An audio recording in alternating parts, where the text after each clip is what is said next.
Back to another episode of the Unframe of Mind Show. I'm your host, Daniel Wagner, and today I'm wanting to talk about the Waffle House shooting incident that just happened last week.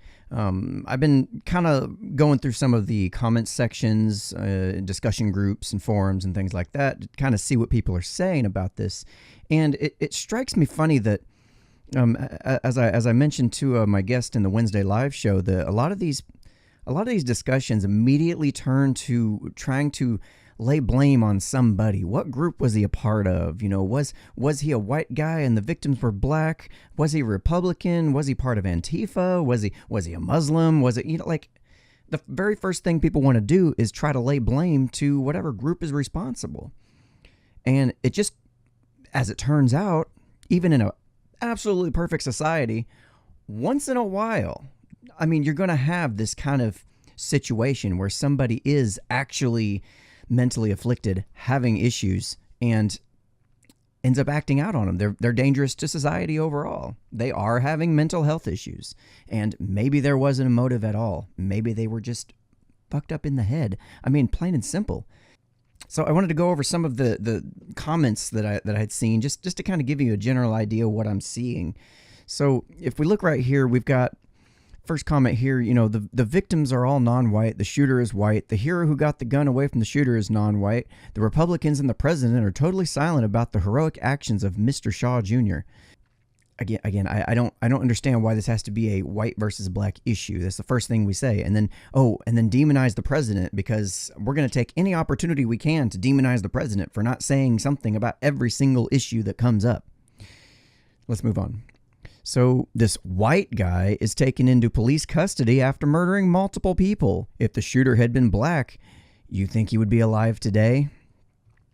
Well, as it turns out, a lot of these issues you keep seeing come up in the news where a black guy gets shot in the back, turns out a lot of it's propaganda. Now, I'm not saying it never happens. Don't get me wrong. Certainly, I'm sure it happens. Certainly, I'm sure it happens regardless of what color, race, religion, creed you are. However, there is a huge push, a media push, to set forth this narrative that the cops are evil, black versus white, divide and conquer, jump in and try to divide people and make people pissed off at each other. And you watch as the midterm elections come up closer and closer, you're going to see a lot more of these issues suddenly become big news. Suddenly we're going to have a huge race issue again coming up in the next few months. It's like clockwork. It happens every single time a major election occurs. And if I'm being perfectly honest, it's in an effort to divide people so that more people will vote for the Democrats. I mean, you can look at it any which way you want to, but I'm sorry.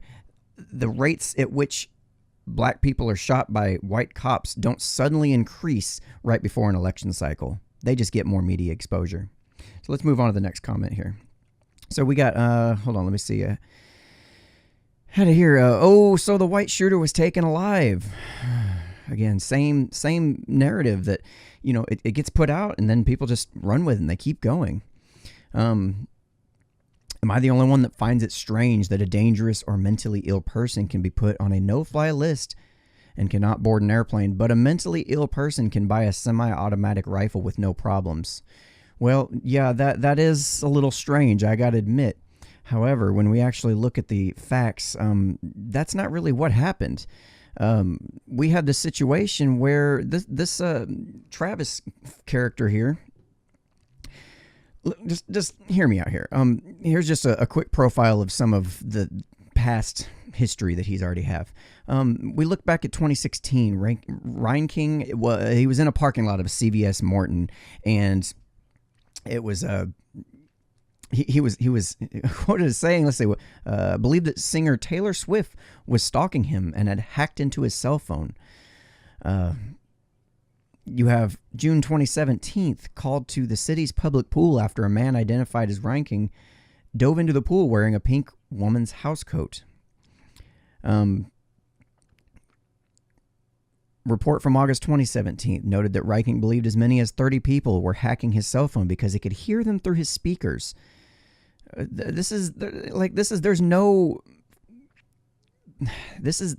some serious mentally whacked out shit right here.